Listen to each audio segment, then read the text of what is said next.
Hello YouTube. It is Burbazooka. Dependence on sugar, 4 types of danger. Jacob Teitelbaum in the book Without Sugar.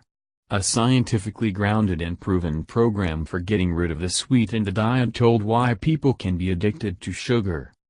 Reason 1. An overabundance of yeast in the body.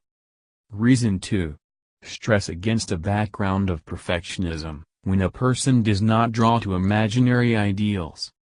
Reason 3. The desire to fight chronic fatigue. Sweet helps, but the effect is short-lived. Cause 4. Imbalance of hormones in the body. This is often observed in women before menstruation, as well as in people in depression. Share this information with your friends and take care of your health. Thank you for your time and attention listening to me. Don't forget to hit the like button and subscribe to our channel. You can also click the bell sign to be informed about new videos. Have a great day.